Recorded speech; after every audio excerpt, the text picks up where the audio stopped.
The salt water burned Priscilla's throat as she gasped, fighting to keep her head above the churning waves. Just moments ago, she had been standing on the deck of their luxury yacht, celebrating what she thought was their 5th wedding anniversary.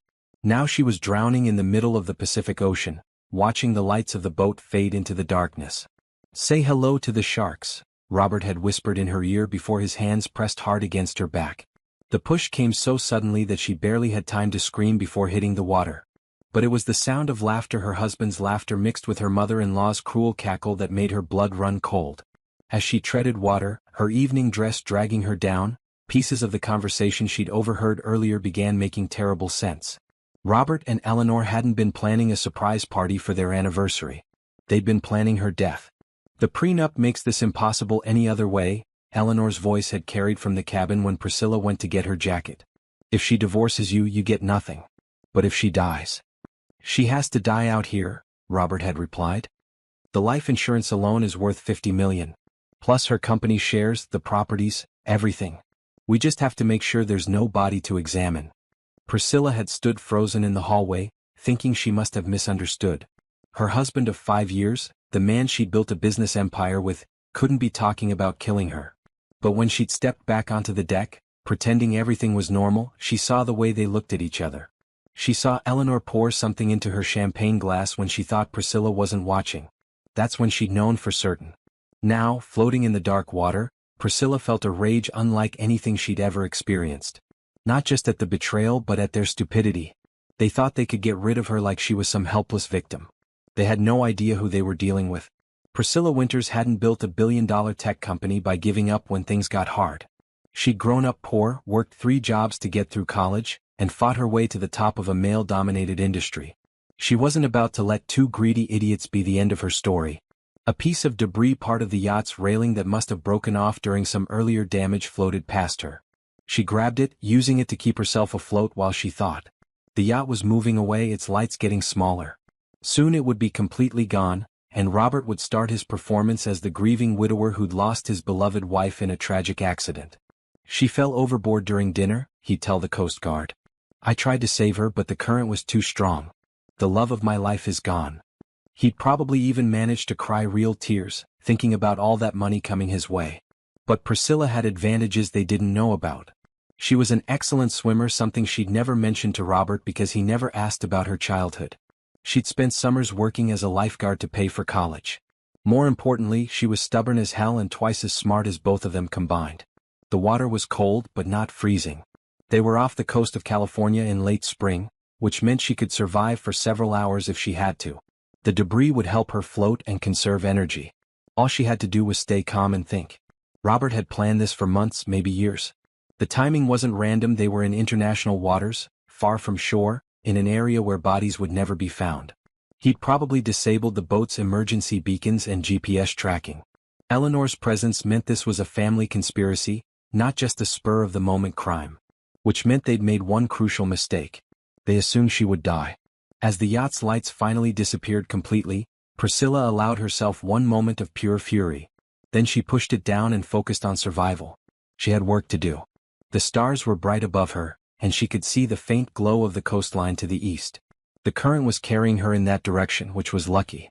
She'd float and swim intermittently, saving her strength for when she really needed it. But survival was just the beginning.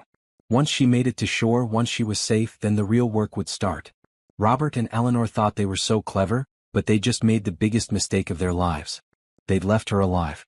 The sun rose slowly over the horizon, painting the water in shades of orange and pink that would have been beautiful under different circumstances. Priscilla had been in the water for nearly 8 hours. Her lips were cracked, her skin wrinkled like a prune, but she was alive. The debris had served her well. It was a piece of the yacht's decorative railing, probably torn loose during some storm. She'd managed to rest against it while floating, conserving her energy for the times when she needed to swim to stay on course toward the distant shore. Her business mind had kept her focused through the long night. She'd used the time to think through everything she knew about Robert's finances, their shared assets, and the legal implications of what he'd done. Attempted murder was just the beginning. If he was planning to claim her life insurance and inherit her company shares, he'd have to commit fraud on a massive scale. The sound of an engine brought her back to the present. A small fishing boat was cutting through the water about half a mile to her south. Priscilla waved her arms and shouted, knowing the crew probably couldn't see or hear her at this distance. But she kept trying, using every ounce of strength she had left. The boat turned in her direction. 20 minutes later, she was wrapped in a blanket on the deck of the Lucky Strike, trying to convince Captain Miguel Santos that she wasn't crazy. The three-man crew had pulled her out of the water with professional efficiency, but their faces showed they thought she was either drunk or delusional. "My husband pushed me off our yacht," she said for the third time, accepting another cup of coffee. "This wasn't an accident." "Ma'am, you've been in the water a long time," Miguel said gently. "Sometimes when people are in shock, they remember things differently than how they happened." Priscilla understood their skepticism. She was wearing a torn evening dress, had no identification, and was claiming her husband tried to murder her. If she were them, she'd probably think the same thing. "What time is it?" she asked instead. "Just after 7 in the morning." That meant she'd been in the water for almost 9 hours. Robert would have had plenty of time to get back to shore and start his performance. He was probably talking to the Coast Guard right now, playing the role of the devastated husband. "I need to ask you for a favor," Priscilla said. "Don't report finding me." "Not yet." The crew exchanged glances. "Ma'am, we have to. My name is Priscilla Winters. I own Nexus Technologies in San Francisco. If you Google me, you'll see I'm worth about $1 billion. If my husband thinks I'm dead, he's going to try to steal everything.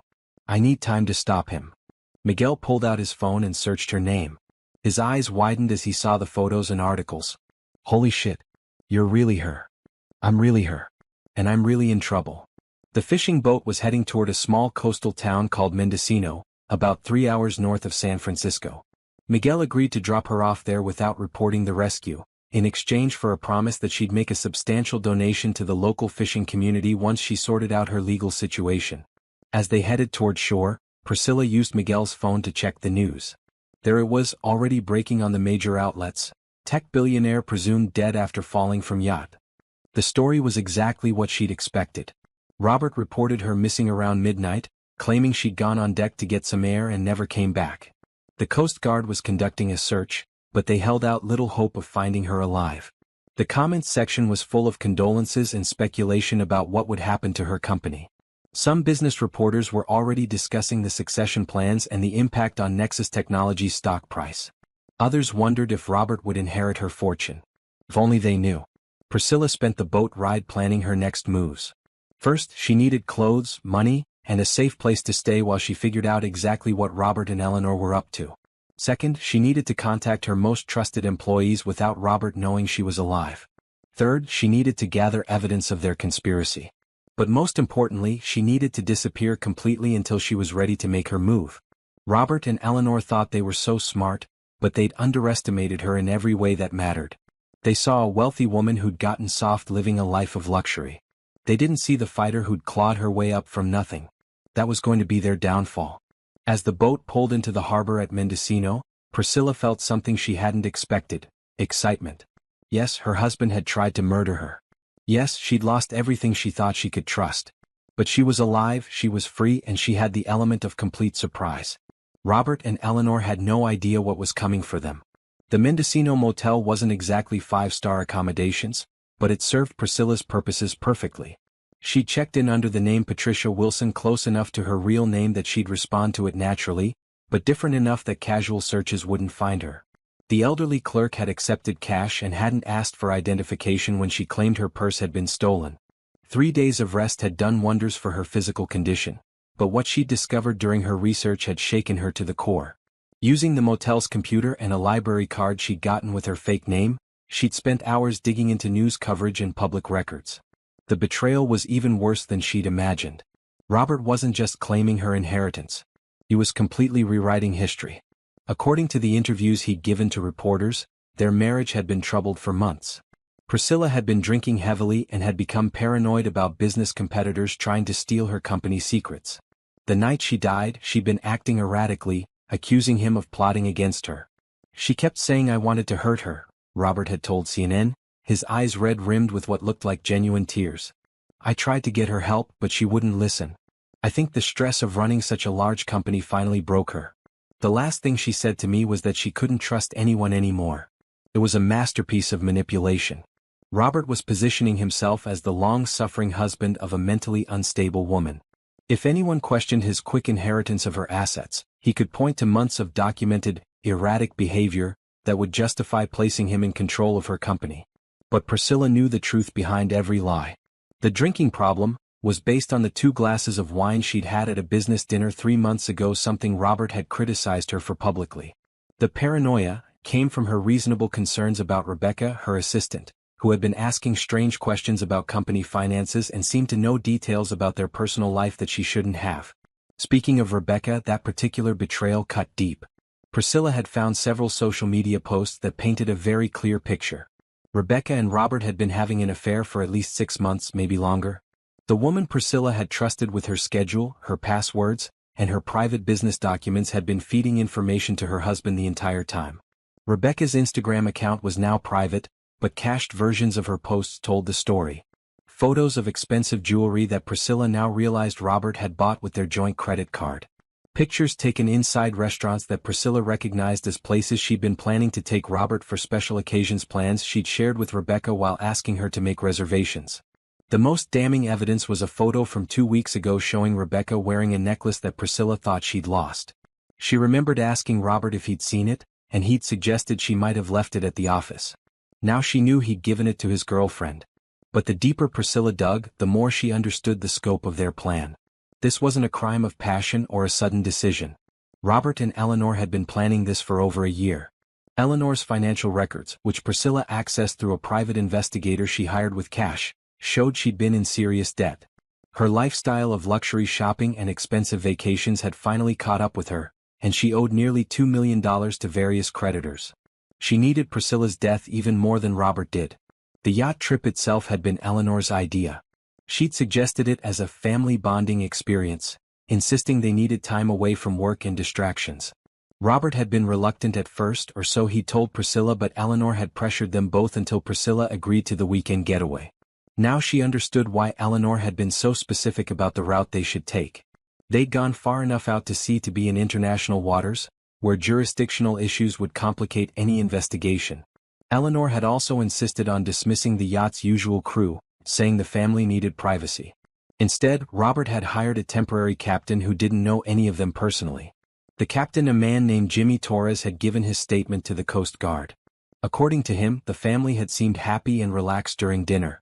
Mrs. Winters had excused herself to get some air, and about 30 minutes later, Mr. Winters had come looking for her. That's when they discovered she was missing. Torres described Robert's reaction as devastated but trying to stay strong. He'd immediately called the Coast Guard and had cooperated fully with their search efforts. Nothing in his statement suggested anything suspicious had happened. Tomorrow she was going to start fighting back. Priscilla's first call was to Thomas Chin, her chief technology officer and the only person at Nexus Technologies she trusted completely. She used a prepaid phone and called his personal number at 6 in the morning, knowing he'd be awake and alone. "Tom, it's me. Don't say my name, don't react, and don't tell anyone about this call." There was a long pause.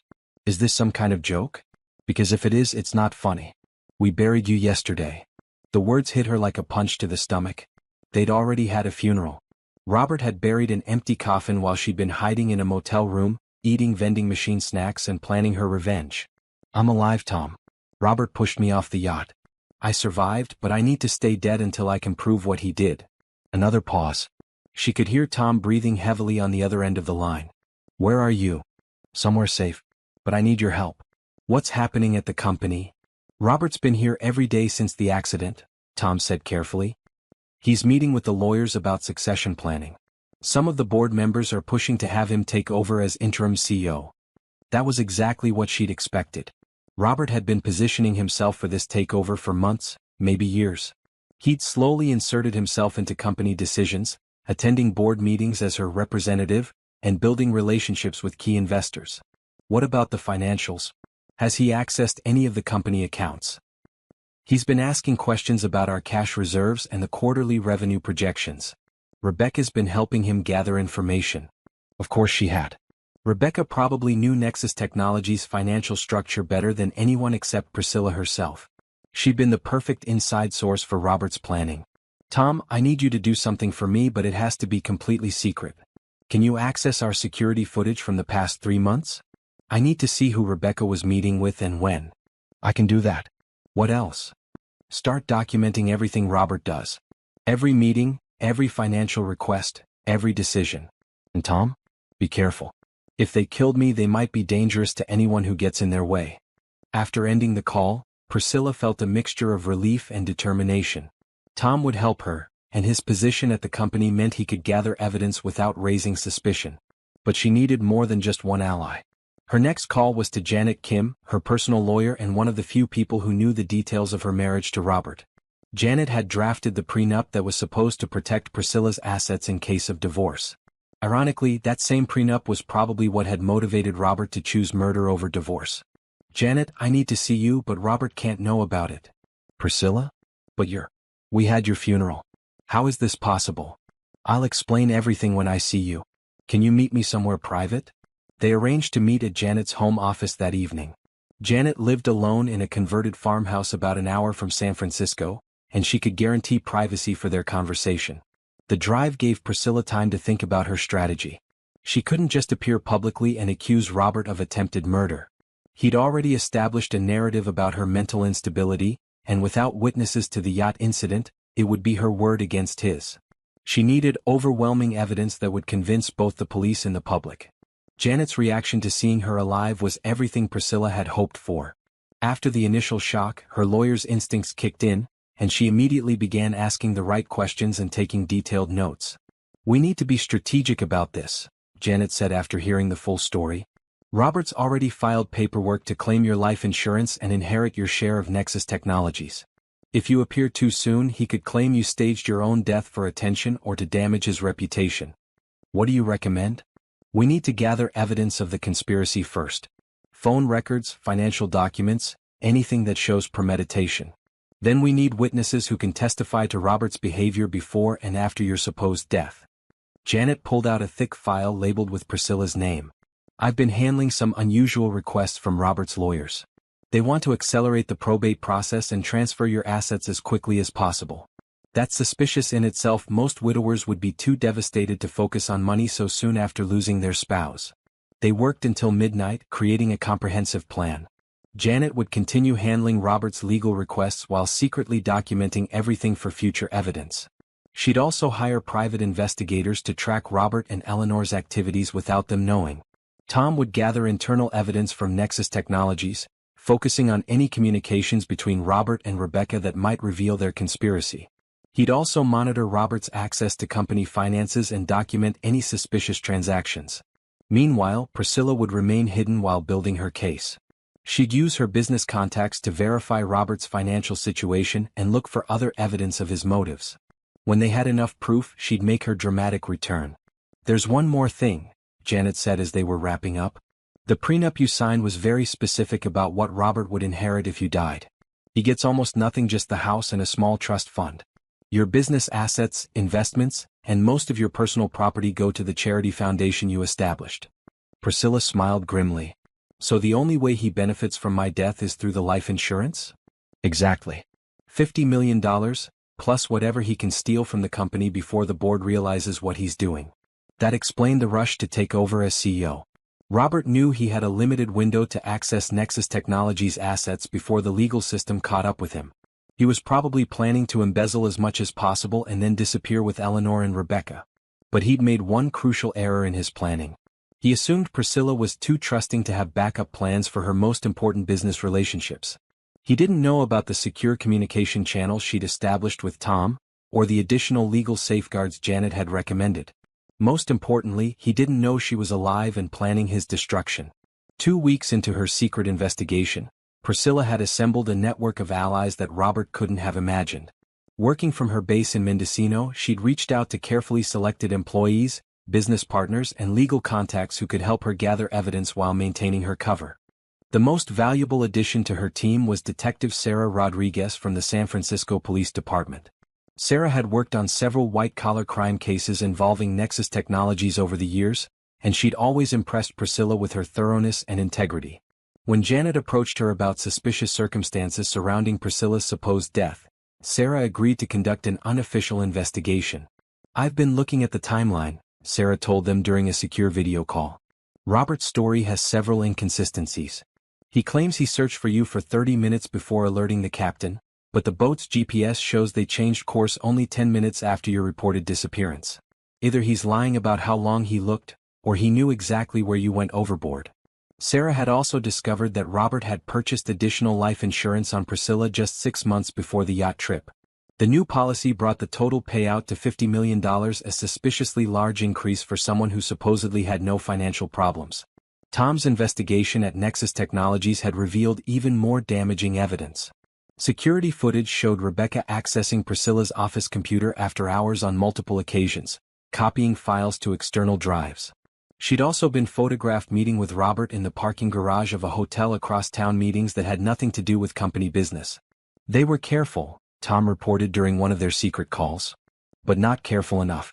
Rebecca thought she'd deleted the email trail between her and Robert, but our backup servers kept copies of everything. I've got months of communications about their relationship and their plans for after you were gone. The emails made for disturbing reading. Rebecca and Robert had discussed everything from which of Priscilla's jewelry pieces Rebecca wanted to their plans for taking a long vacation once the inheritance situation was resolved. In one particularly damning message Robert had written, "After this weekend we'll never have to worry about money again. You just need to keep playing your part until everything is settled." But the most shocking discovery came from Eleanor's financial records. The private investigator Janet had hired discovered that Eleanor hadn't just been in debt, she'd been stealing money from her late husband's estate to pay for her lifestyle. Robert's father had died 2 years ago, leaving a substantial inheritance that Eleanor was supposed to manage as trustee for several family members. Instead, she'd been using the money for herself, creating a legal nightmare that could have sent her to prison. "She needed you dead as much as Robert did," Janet explained.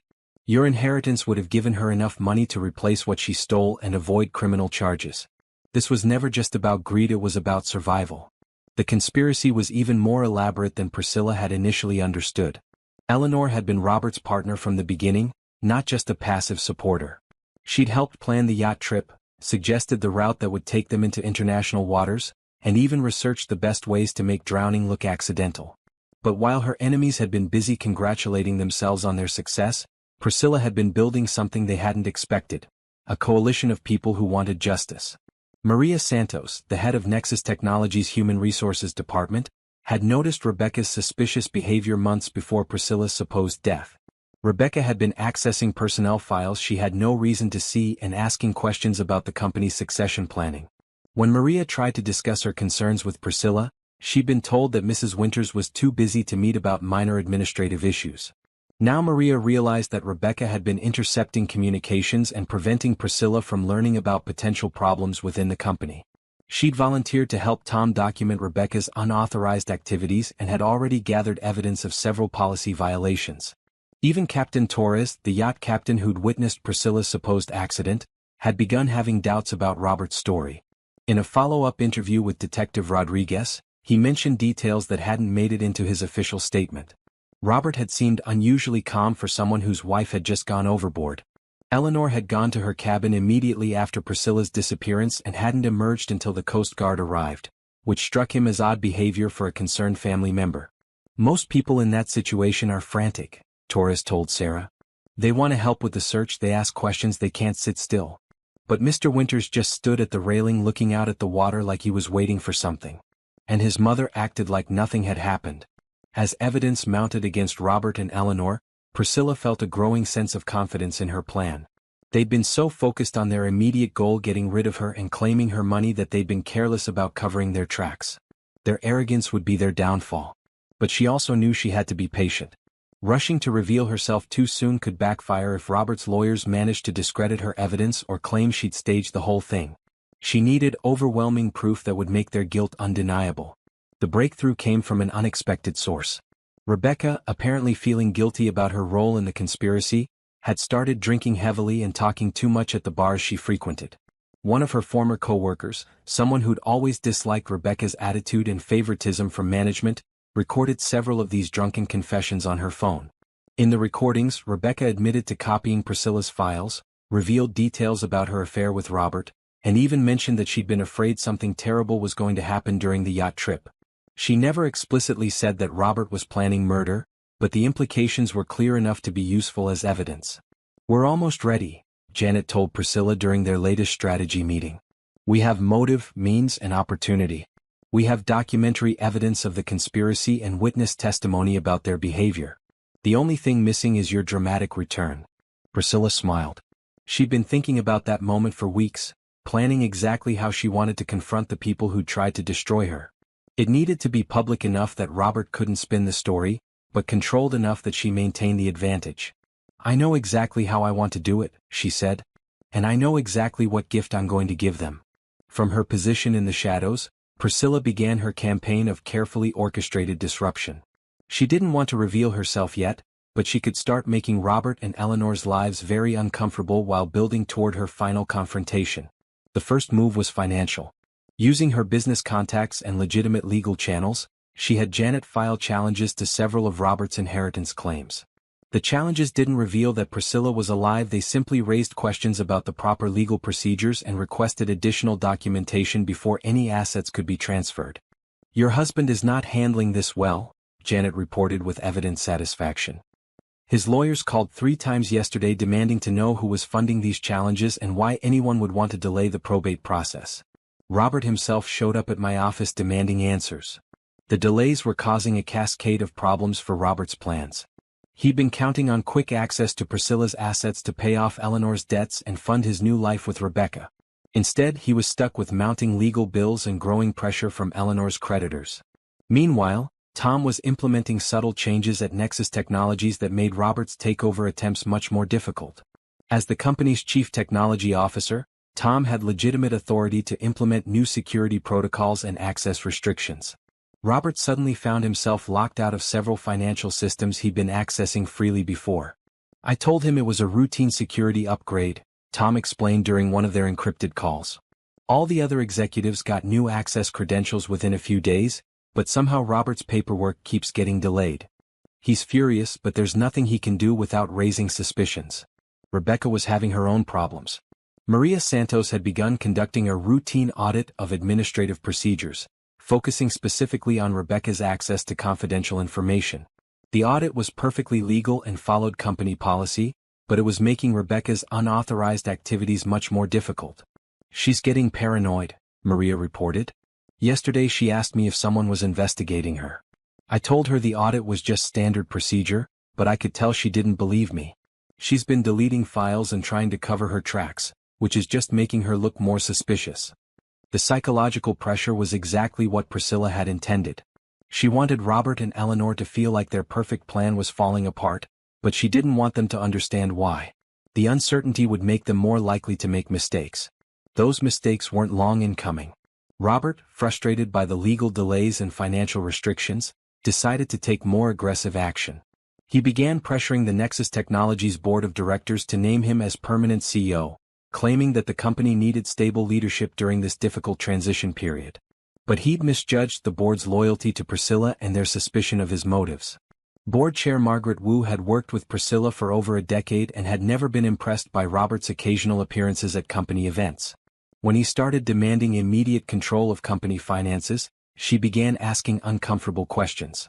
Mr. Winters seemed to think he had some kind of automatic right to take over his wife's position, Margaret told Detective Rodriguez during a voluntary interview.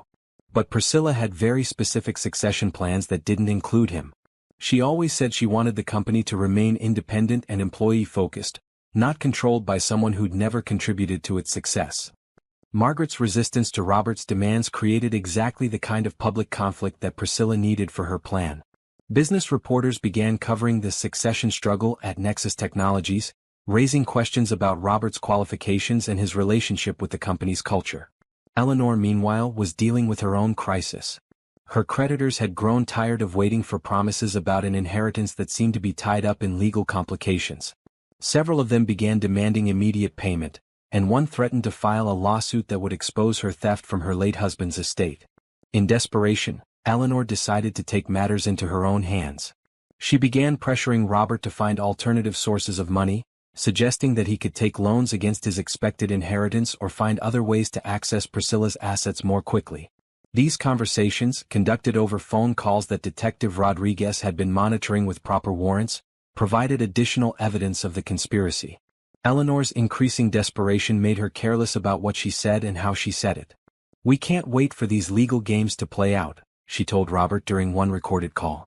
I need money now or everything we did will have been for nothing. Find another way to get what's ours. Robert's response was equally damning. I'm trying, mother, but people are asking too many questions. It's almost like someone knows what we did and is deliberately making things difficult. They were closer to the truth than they realized, but their paranoia was working in Priscilla's favor. The more desperate they became, the more mistakes they made. The final piece of Priscilla's disruption campaign involved Rebecca's growing alcohol problem. The guilt and stress of her participation in the conspiracy, combined with Robert's increasingly distant behavior as their plan fell apart, had driven Rebecca to drink heavily almost every night. One of those nights, she made the mistake of calling Robert while she was drunk and emotional. Tom had arranged for the company's phone system to record all calls to and from Rebecca's work extension, ostensibly as part of a security upgrade. The recording captured Rebecca breaking down and admitting her fear that they'd all go to prison for what they'd done to Priscilla.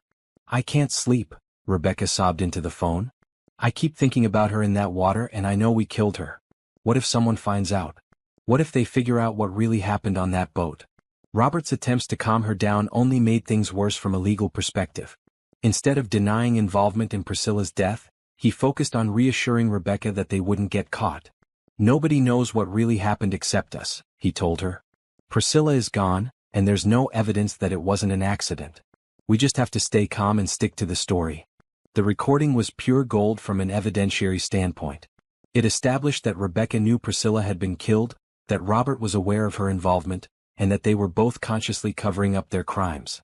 But perhaps the most satisfying part of Priscilla's campaign was watching her enemies turn on each other. The stress and paranoia were destroying their relationships and making them suspicious of everyone around them. Eleanor began blaming Robert for not planning better, pointing out that his legal and financial preparations had been inadequate for such a complex crime. Robert blamed Rebecca for being too obvious about their affair and too careless about accessing company information. Rebecca blamed both of them for pressuring her into a situation she'd never wanted to be part of. They're eating each other alive, Detective Rodriguez observed during one of their strategy sessions. It's almost sad to watch if you can forget that they tried to commit murder. Priscilla felt no sympathy for any of them. They'd made their choices and now they were facing the consequences. But she wasn't ready to end their suffering yet. She wanted them to experience the same kind of helplessness and fear that she'd felt floating in the ocean, wondering if she was going to die because of their greed. The psychological torture would continue for a few more weeks. Then, when they were at their most vulnerable and desperate, she would make her dramatic return and deliver the final blow. But first, she needed to prepare the perfect stage for their confrontation. Robert Winters looked like he'd aged 10 years in the month since Priscilla's supposed death. His hair was graying at the temples, he'd lost weight from stress, and his usually perfect appearance had become disheveled. The man who'd once prided himself on his charm and sophistication now looked like what he really was, a desperate criminal whose plan was falling apart. Priscilla watched him through binoculars from her rented car across the street from their former home. She'd been conducting surveillance for the past week, learning his routines and documenting his increasingly erratic behavior. What she saw satisfied her sense of justice. Robert's days followed a predictable pattern of failure and frustration. He'd leave the house each morning trying to look confident, but he'd return each evening more defeated than before. His meetings with lawyers weren't going well. His attempts to take control of Nexus Technologies had been blocked by the board. Even his relationship with Rebecca was crumbling under the pressure. Eleanor was in even worse shape. Priscilla had hired a private investigator to follow her mother-in-law, and the reports painted a picture of a woman in complete panic. Eleanor's creditors were circling like sharks, threatening lawsuits and criminal charges. She'd been forced to sell most of her jewelry and had put her house on the market, but it wasn't enough to cover her debts. The stress had made Eleanor physically ill. She'd been to the emergency room twice in the past week, complaining of chest pains that turned out to be panic attacks. Her doctor had prescribed anxiety medication, but it wasn't helping with the root cause of her problems. She looks terrible, the private investigator reported. Scared, paranoid, jumping at shadows. Yesterday she spent 3 hours at the police station trying to convince them that someone was stalking her. They couldn't find any evidence of it. Of course they couldn't. Priscilla was too smart to actually stalk Eleanor in any way that could be detected. But she'd made sure that Eleanor caught glimpses of people who might be watching her, people who disappeared when Eleanor tried to approach them. The psychological effect was exactly what Priscilla had intended. Rebecca's situation was perhaps the most pathetic of all. Her drinking problem had gotten so bad that she'd been missing work regularly, and when she did show up, she was often intoxicated. Tom had been documenting her decline, both as evidence and as a way to protect Nexus Technologies from her increasingly erratic behavior. "She's completely falling apart," Tom reported during one of their secure calls. "Yesterday she started crying during a board meeting and ran out of the room. Maria's getting ready to fire her for cause, which means she won't get any severance pay or benefits." The affair between Robert and Rebecca had effectively ended. Robert, facing mounting pressure from all sides, had become cold and distant with everyone, including his former lover. Rebecca, dealing with guilt and addiction, had become too much of a liability for him to handle. But Priscilla's favorite part of their downward spiral was watching them blame each other for their situation. The recordings that Detective Rodriguez had gathered showed increasingly hostile conversations between all three conspirators. "This is your fault," Eleanor had screamed at Robert during one monitored phone call. "You promised this would be simple, that we'd have the money by now. Instead, we have nothing but problems and questions." Robert's response had been equally angry. "I did my part. I got rid of her like we planned. It's not my fault that the legal system is more complicated than we expected." "Got rid of her?" Eleanor had shrieked. "Don't talk about it like that on the phone, you idiot." But it was too late. Between the recorded conversations, the documentary evidence, and the witness testimony that Priscilla's team had gathered, the case against all three of them was overwhelming. Detective Rodriguez had enough evidence to arrest them whenever Priscilla was ready to make her move. The pressure was having other effects too. Robert had started making desperate attempts to access money through illegal means. He'd applied for fraudulent loans using Priscilla's identity and had tried to forge her signature on several financial documents. Each attempt had been blocked by the security measures that Janet had put in place, but they provided additional evidence of his criminal intent. Eleanor had become so desperate that she'd actually approached some of her late husband's family members, trying to borrow money against her expected inheritance from Priscilla's estate. The family members, who'd already been suspicious about missing money from their patriarch's estate, had started asking uncomfortable questions that Eleanor couldn't answer. "She's trapped," Janet observed with satisfaction. "The theft from her husband's estate is about to be exposed, her creditors are demanding payment she can't make, and now she's created additional fraud charges by trying to borrow money against assets she doesn't actually have access to." Rebecca's downward spiral had reached the point where she was actively sabotaging herself. Her guilt over Priscilla's supposed death had manifested as a form of self-destructive behavior. She'd been telling people at bars about her involvement in something terrible, stopped taking care of her appearance, and had even attempted to return some of the jewelry that Robert had given her. "She wants to get caught," the private investigator who'd been following her reported. "I've seen this before with people who can't live with what they've done. She's unconsciously trying to confess and face the consequences." All three of them were exactly where Priscilla wanted them. Desperate, paranoid, turning on each other and making increasingly stupid mistakes. They'd lost the confidence and arrogance that had made them think they could get away with murder. Now they were just scared criminals waiting for the other shoe to drop. The time had come to deliver that final blow. Priscilla spent the next few days making her final preparations. She arranged for flowers to be delivered to the house, white lilies, the same flowers Robert had chosen for her fake funeral. She had professional photos taken of all the evidence her team had gathered, organizing everything into a beautiful presentation that would be impossible to ignore. Most importantly, she chose the perfect gift to accompany her return from the dead. It was a music box that played "Amazing Grace," the song that had been performed at her funeral service. Inside the box, instead of the usual dancing figurine, was a small scroll containing copies of all the evidence against Robert, Eleanor, and Rebecca. Bank records, recorded conversations, witness statements, security footage, and forensic analysis of the yacht trip that proved her fall had been intentional. The gift was wrapped in elegant paper with a card that read, "For my loving family who thought they'd seen the last of me. With all my love, Priscilla." Tomorrow, Robert and Eleanor would receive a call from estate lawyers, asking them to come to the house for an important meeting about finalizing Priscilla's will. They'd arrive expecting to finally claim their inheritance. Instead, they'd find Priscilla waiting with her gift and a very different kind of surprise. The phone call came at exactly 9 a.m. on a Tuesday morning. Robert answered on the second ring, his voice tense with the anxiety that had become his constant companion. "Mr. Winters? This is James Patterson from Patterson, Sterling & Associates. We're handling the final distribution of your wife's estate. We need to meet with you and Mrs. Eleanor Winters this afternoon to conclude some important paperwork." The law firm was real. Priscilla had hired them specifically for this purpose. James Patterson was a legitimate estate attorney who believed he was helping to finalize a routine inheritance case. He had no idea he was being used as bait in an elaborate trap. "Can't we handle this over the phone?" Robert asked, his paranoia making him suspicious of any unusual requests. "I'm afraid not, Mr. Winters. There are several documents that require witness signatures, and we've discovered some complications regarding Mrs. Winters' charitable foundation that need immediate attention. The meeting shouldn't take more than an hour." The mention of complications made Robert's stomach drop, but he couldn't refuse to attend without raising suspicions. The lawyers had been his main source of information about the probate process, and he needed to know what these new complications involved. "Where do you want to meet?" "We thought it would be most convenient to meet at your home, since we'll need access to Mrs. Winters' personal papers and effects. Would 4 p.m. work for your schedule?" Robert agreed, though every instinct he had was screaming that something was wrong. When he called Eleanor to tell her about the meeting, she shared his suspicions but reached the same conclusion: they had no choice but to attend. "Maybe this is it," Eleanor said hopefully. "Maybe they've finally sorted out all the legal issues and we can get our money." But neither of them truly believed that. The past month had taught them that nothing about this inheritance was going to be simple. What they didn't know was that Priscilla had spent the morning preparing for their arrival.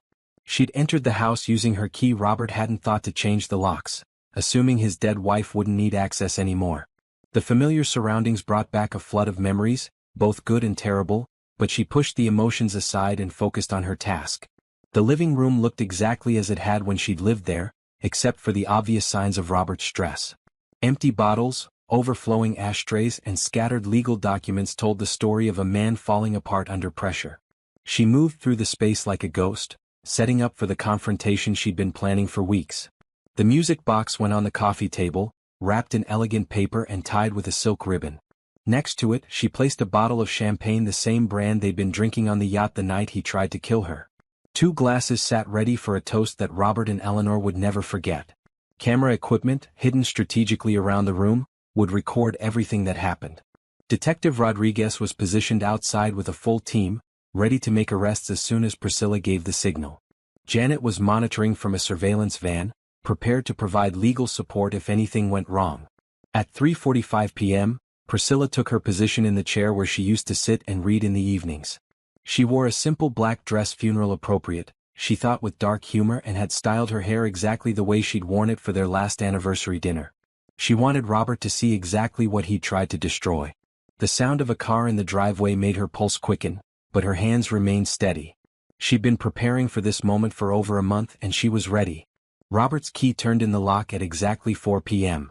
She heard his voice in the hallway, talking to Eleanor about their expectations for the meeting. Their footsteps approached the living room and Priscilla held her breath. "Hello, Robert." "Hello, Eleanor." The silence that followed her greeting was so complete that she could hear the old clock ticking on the mantelpiece. Robert stood frozen in the doorway, his face white with shock, his mouth opening and closing without making any sound. Eleanor was gripping his arms so tightly that her knuckles had turned white.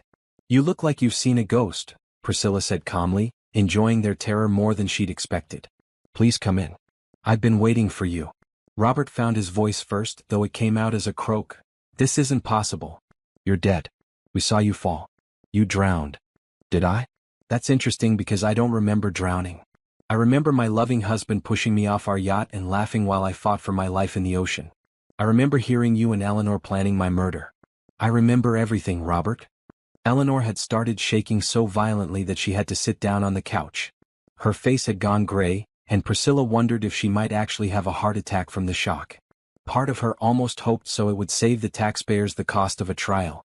"How?" was all Eleanor managed to whisper. "How did I survive? Or how did I discover your pathetic little conspiracy?" Priscilla stood up and walked to the coffee table, picking up the wrapped music box. "The survival part was actually the easy part. You both underestimated me just like you always have. I'm stronger than you thought, smarter than you assumed, and much more prepared than you could have imagined." She held out the gift to Robert, who was still standing frozen in the doorway. "As for discovering your plan, that wasn't hard either. You left a trail of evidence that a child could follow. Phone records, financial documents, security footage, witness testimony. Did you really think you could commit murder and fraud without anyone noticing?" Robert's paralysis broke and he took a step backward. "You can't prove anything. Even if you're alive, you can't prove we tried to kill you. Priscilla smiled and pressed play on a small recorder she'd placed on the side table. Rebecca's drunken confession filled the room, followed by Eleanor's recorded phone conversations about needing money from the inheritance, and finally Robert's own voice telling Rebecca that nobody would ever know what really happened on the yacht. "I can prove everything," Priscilla said softly. "And I will."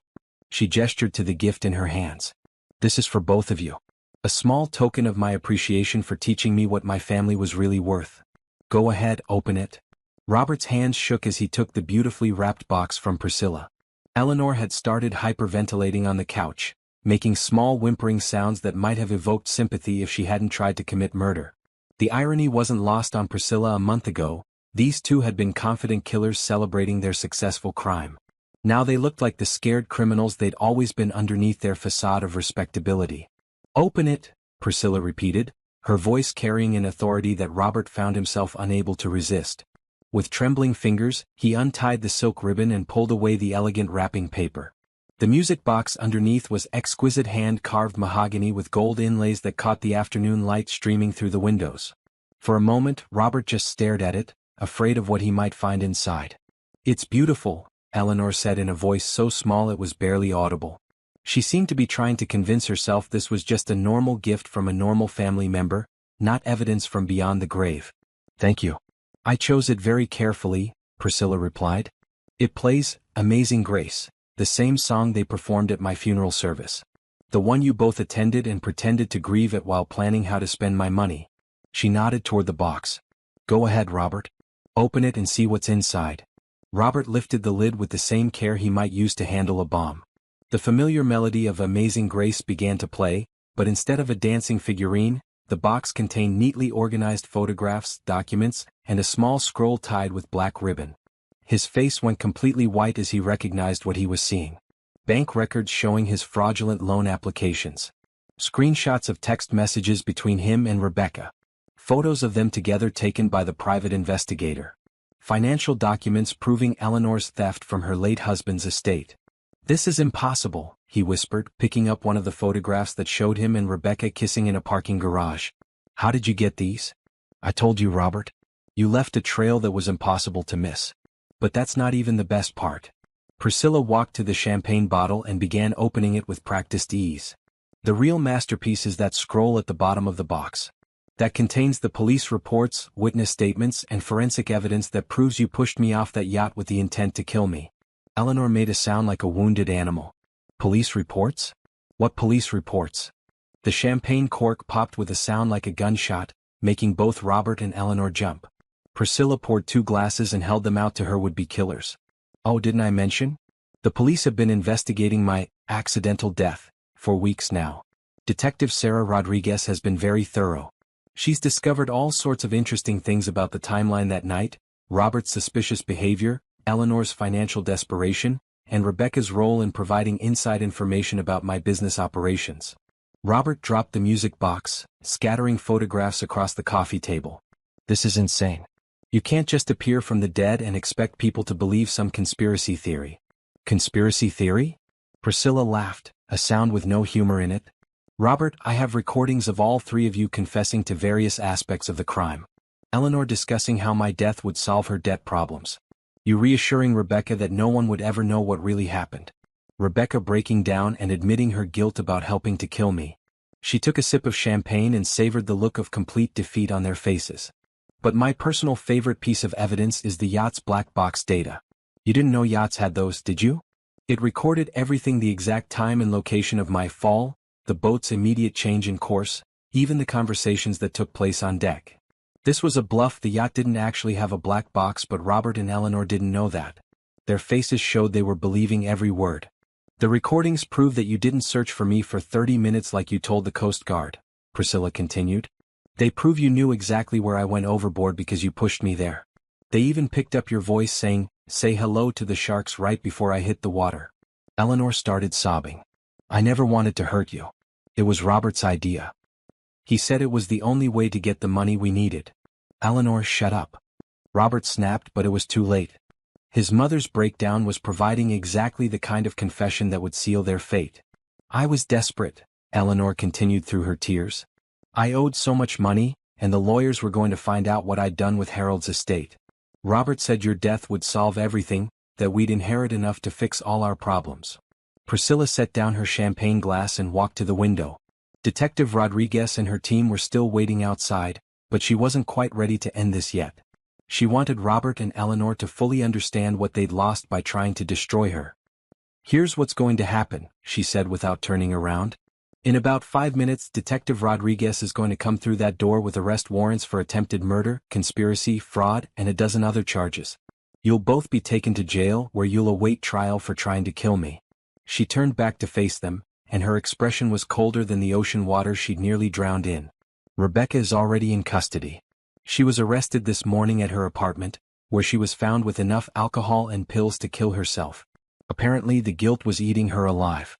She's agreed to testify against both of you in exchange for a reduced sentence. Robert tried one last desperate gambit. Priscilla, we can work this out. We're family.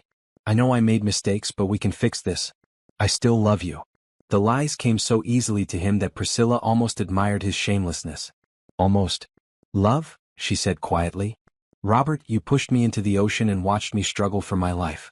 You attended my funeral and gave interviews about how much you missed me. You've been sleeping with my assistant and stealing from my company. If that's your definition of love, then I'm glad to be rid of it. She picked up her phone and sent a simple text message, now. Within seconds they could hear car doors slamming outside and footsteps on the front walkway. Detective Rodriguez's voice carried through the door as she instructed her team to surround the house. Your ride is here, Priscilla said with satisfaction. I hope you enjoyed your inheritance while it lasted. The front door opened and Detective Rodriguez entered with 4 uniformed officers behind her. She looked at Priscilla with professional respect and at Robert and Eleanor with undisguised disgust. Robert Winters and Eleanor Winters, you're both under arrest for the attempted murder of Priscilla Winters, conspiracy to commit fraud and multiple related charges. As the handcuffs clicked into place, Eleanor was still sobbing and Robert was staring at Priscilla with something between hatred and disbelief. She met his gaze steadily, feeling a deep sense of satisfaction as he was led away. Justice, she thought, was a gift worth waiting for. 6 months later, Priscilla sat in the courtroom listening to the judge read the final sentences in what the media had dubbed the Yacht murder trial. The proceedings had been covered extensively by every major news outlet, turning her story of survival and revenge into a national sensation. Robert received 25 years for attempted murder, conspiracy, and fraud. His handsome face had become gaunt during his time in jail, and he'd aged dramatically under the stress of his collapsed world. When the sentence was read, he showed no emotion. The arrogance and charm that had once defined him were completely gone. Eleanor received 15 years for conspiracy and accessory to attempted murder. Her health had deteriorated significantly during the trial, and she looked like a broken old woman as she was led away in shackles. The theft from her late husband's estate had been exposed during the investigation, adding additional years to her sentence. Rebecca had received the lightest sentence, 8 years with the possibility of parole in 5 in exchange for her cooperation with prosecutors. Her testimony had been crucial in establishing the timeline and motive for the conspiracy. She'd sobered up in jail and seemed genuinely remorseful, though Priscilla felt no sympathy for her former assistant's fate. Justice has been served, District Attorney Michael Torres announced to the crowd of reporters outside the courthouse. This case proves that no matter how carefully planned, crimes like these will not go unpunished. Mrs. Winters' courage in pursuing justice should be an inspiration to anyone who has faced betrayal and violence. Priscilla gave a brief statement to the media, thanking the police and prosecutors for their thorough work. She kept her comments professional and focused on the legal outcome rather than her personal feelings. The private satisfaction of watching her enemies face consequences was something she preferred to keep to herself. The months since her dramatic return had been busy ones. Nexus Technologies had thrived under the leadership team she'd assembled, with Tom Chin stepping up as an excellent chief operating officer. The company's stock price had actually increased during the trial, as investors were impressed by the organization's stability and ethical leadership. Margaret Wu had proven to be an invaluable ally during the transition. As board chair, she'd helped Priscilla restructure the company's leadership to prevent any future internal threats. They'd implemented new security protocols, background checks, and oversight systems that would make it much harder for anyone to access confidential information or manipulate company resources. The betrayal was painful, Priscilla told Margaret during one of their strategy meetings. But it taught me to be more careful about who I trust with sensitive information. The company is stronger now because of what we learned. Maria Santos had been promoted to Senior Vice President of Operations, with expanded authority over personnel security and internal investigations. Her early suspicions about Rebecca had proved prescient, and her loyalty during the crisis had earned Priscilla's permanent trust and gratitude. The house where Robert and Eleanor had expected to claim their inheritance had been sold, with the proceeds going to Priscilla's charitable foundation. She couldn't bear to live there anymore, too many memories of betrayal and false affection. Instead, she'd bought a modern penthouse with floor-to-ceiling windows overlooking San Francisco Bay. The open, bright space felt like a new beginning. But the most satisfying change in her life was her work with other women who'd faced financial abuse and betrayal. Priscilla had established the Phoenix Foundation, named for the mythical bird that rises from ashes, to provide legal aid and support services for women whose husbands or partners had tried to steal their assets or harm them financially. "Your story gives them hope," Janet told her during one of their regular foundation meetings. "When they see what you survived and how you fought back, it helps them believe they can do the same thing." The foundation had already helped dozens of women escape abusive financial relationships and rebuild their lives. Some cases involved elaborate fraud schemes similar to what Robert had attempted. Others were simpler situations where controlling husbands had hidden assets or destroyed credit to maintain power over their wives. Each success story felt like another victory over the darkness that Robert and Eleanor had tried to bring into her life. They'd intended to destroy her, but instead they'd created something stronger and more purposeful than what had existed before. Detective Rodriguez had become a close friend during the investigation and trial. Her dedication to uncovering the truth had been instrumental in securing the convictions, and her commitment to protecting vulnerable people aligned perfectly with Priscilla's new mission. "You turned a terrible crime into something positive," Sarah told her during a celebration dinner after the sentencing. "Not everyone would have had the strength to do what you did." Priscilla thought about that observation as she stood on her penthouse balcony later that evening, watching the lights of the city twinkle below her.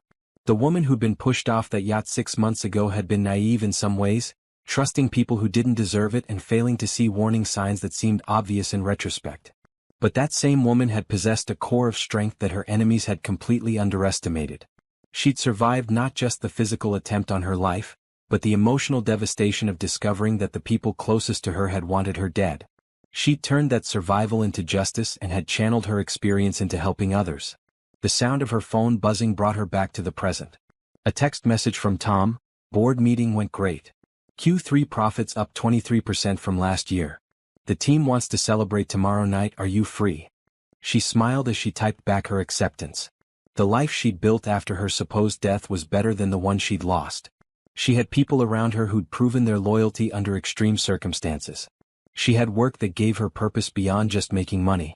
Most importantly, she had the knowledge that she could survive anything and emerge stronger. Robert, Eleanor, and Rebecca would spend the next decade or more in prison, paying for their greed and cruelty. They'd lost everything they'd tried to steal and had destroyed their own lives in the process. Meanwhile, Priscilla was thriving, helping others, and building something meaningful from the ashes of their betrayal. As she prepared for bed that night, Priscilla thought about the music box she'd given Robert, the gift that had contained all the evidence of their crimes. In a way, it had been the perfect metaphor for her entire experience. Something beautiful on the outside that contained the ugly truth within. But unlike her enemies, she'd chosen to use that truth to create something positive. The Phoenix Foundation would outlast all of them, helping women for generations to come. That was a legacy worth living for, and worth the pain of everything she'd endured to create it. Justice, she'd learned, wasn't just about punishment. It was about transformation, about taking the worst things that happened to you and using them to make the world a little bit better. And that was a gift that would keep giving long after Robert and Eleanor were forgotten.